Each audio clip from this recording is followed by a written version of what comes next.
Olá pessoal, a gente está aqui para mais uma aula de inteligência computacional e inteligência artificial. A gente vem falando desde o começo dos vídeos que eu tenho lançado sobre vários algoritmos, né, que a gente pode utilizar para inteligência, desde algoritmos baseados em busca em grafo, né, algoritmos para ajudar na classificação e na tomada de decisão, utilizando lógica proporcional, também utilizando lógica fuzzy. Nos últimos vídeos a gente tem falado um pouco sobre a inteligência artificial e finalizou, né, falando sobre redes neurais, neurônio, rede neural, alguns algoritmos de treinamento, considerações acerca desse treinamento. E aí agora a gente muda um pouco a nossa visão, certo? Depois eu posso fazer algumas considerações, mas aqui os algoritmos que a gente vai trabalhar, eles entram numa fase que são os algoritmos para resolver problemas, são algoritmos de otimização, certo? Então, se eu fosse colocar de uma maneira simplificada, certo? Eu poderia dizer aqui que o meu fuzzy, por exemplo, ele também poderia ser considerado um modelo. A gente pode usar o modelo para controlar também, mas é um modelo, certo? É um sistema. Se a gente pensar na perspectiva de sinais sistemas, eu tenho aqui minha rede neural, que também é um modelo, que a gente também pode usar, como eu falei, para resolver problemas, né? Mas normalmente esses modelos aqui, eles não nascem sozinhos, né? A gente precisa ajustar os parâmetros desse modelo. E aí para isso, né, a gente costuma usar um algoritmo de otimização ou otimizador. Então esse otimizador aqui, ele é responsável por receber dois tipos de informação. A informação real e a informação que sai dos modelos. Então aqui alguma informação sai dos modelos, vai para essa primeira entrada aqui, e aqui seria os valores reais.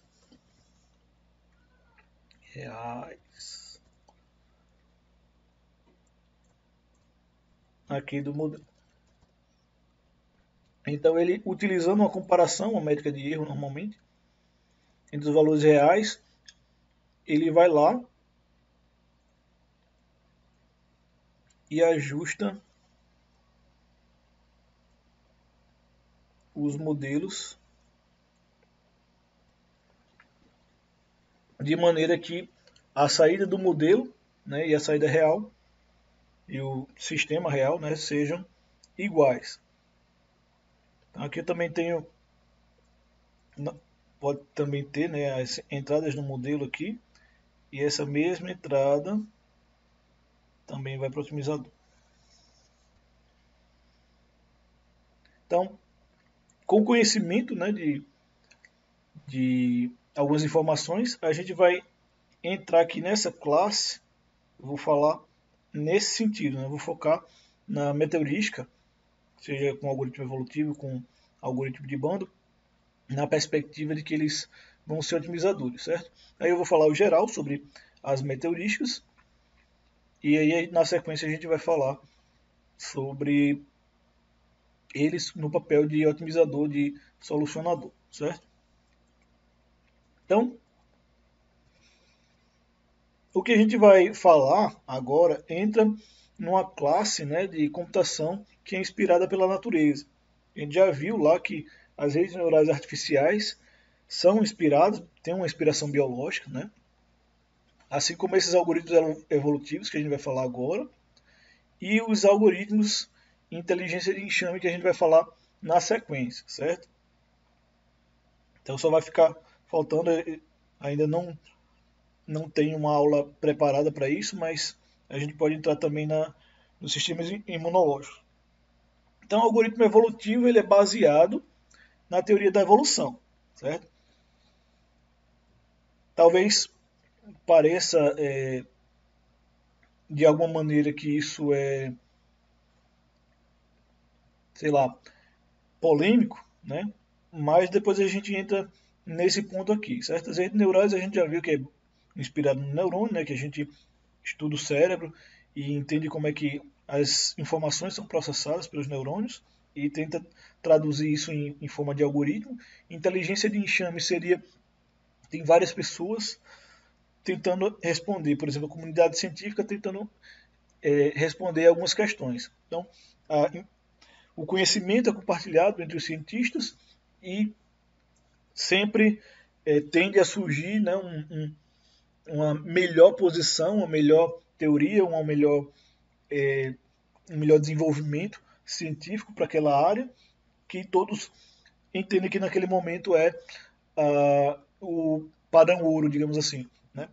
E aí o pessoal tende a ir naquela direção, mas nem sempre fazer exatamente igual. Então essas diferenças que vão ter ajudam a procurar as informações científicas de maneira que a gente consiga crescer e encontrar novas soluções. A mesma coisa acontece com outros animais, né?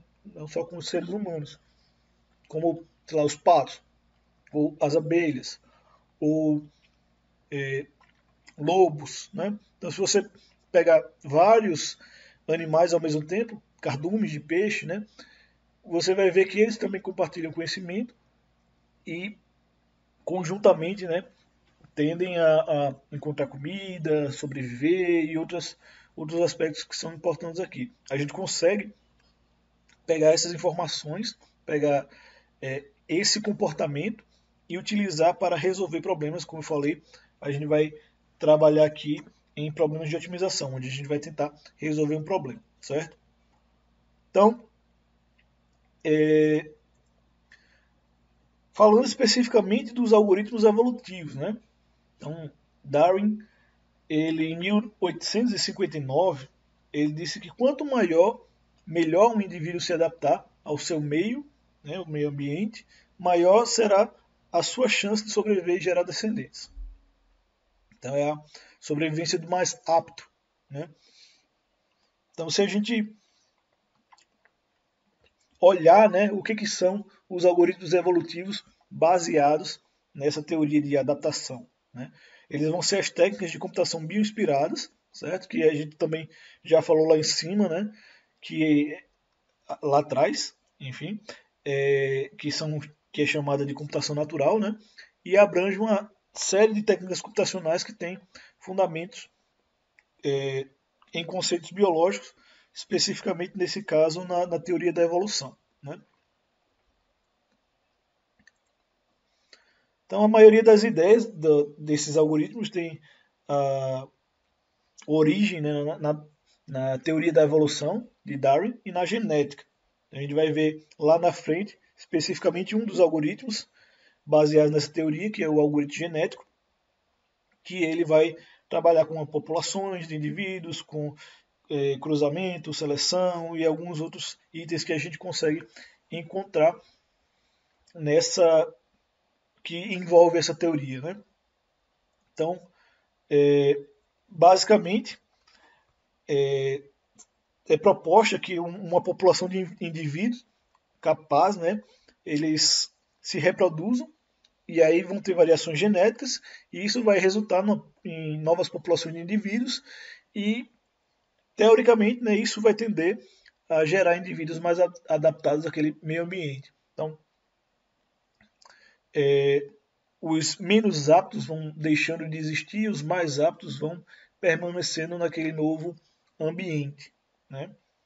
Essa seria basicamente como a teoria vai, né, o comportamento vai acontecer aqui nesse caso. Então, segundo De Jong, 2006, os principais componentes do sistema evolutivo são: eu tenho populações de indivíduos, certo? Então, esses indivíduos eles estão no meio e eles estão disputando, né, recursos limitados. Então, eu preciso ter essa limitação, né, para que os indivíduos tentem, de alguma maneira, sobreviver e se adaptar a esse meio ambiente para que ele possa evoluir no sentido de ser mais apto naquele ambiente. Eu também tenho aptidão, né? Aptidão é a habilidade do indivíduo que ele tem para sobreviver. Eu boto essa imagem aí, né? Que basicamente o urso vai atacar e o mais apto, teoricamente, vai sobreviver. Provavelmente o que corre mais rápido.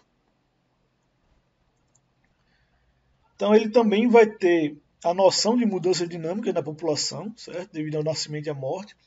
Então, há uma grande chance de tanto o indivíduo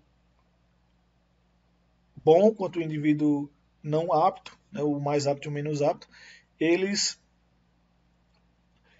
possam nascer e morrer, né? Então, o que vai acontecer é que vai existir uma dinâmica, né? E as informações precisam ser repassadas para os filhos de maneira que, mesmo que um possível mais apto venha a morrer, essa informação fique na população de alguma maneira que tendam a média da população a ficar tão apta quanto ele. Então, de alguma maneira, vai existir uma dinâmica nessas populações que vai envolver esse nascimento e morte, né, dos indivíduos nesse processo. Então, a gente também tem o conceito de variabilidade e hereditariedade.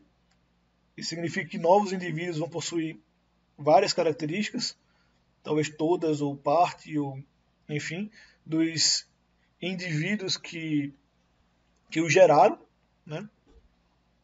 Então, os filhos vão ter as características dos pais, ou parte das características dos pais, o que vai fazer com que, por exemplo, se o pai é apto para um determinado ambiente, o filho também possa herdar essa característica de aptidão e ser também apto para aquele ambiente. Então, em geral,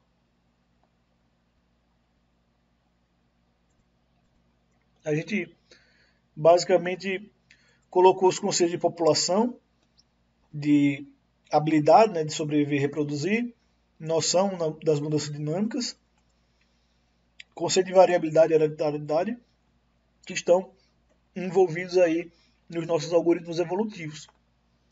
Então existem vários algoritmos evolutivos que a gente pode utilizar para resolver nossos problemas, certo? E alguns tipos aqui, né, que a gente pode citar seriam os algoritmos genéticos, estratégias evolutivas, programação evolutiva, programação genética. Então nós vamos basear aqui a nossa explicação na sequência, né, nos algoritmos genéticos, certo? Apesar de a gente falar ainda um pouquinho da teoria da evolução, não de maneira aprofundada, como se eu fosse um biólogo, né? Vocês sabem que eu sou formado em engenharia de computação, então vou tentar falar de uma perspectiva mais voltada para a engenharia de computação. E aí a gente vai mostrar um pouco desse algoritmo, né, evolutivo, qual seria o formato padrão desse algoritmo evolutivo, algumas características, o que acontece quando a gente vai executando esse algoritmo. E aí vamos particularizar para o algoritmo genético, falando sobre algumas especificidades para o caso, né, do algoritmo genético.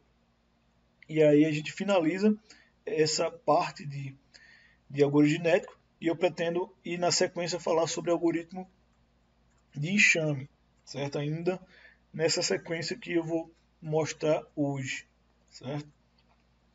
Então, em princípio eu vou finalizar o vídeo aqui e aí na sequência a gente fala um pouco sobre a teoria da evolução, certo? Então fica aí para o próximo vídeo.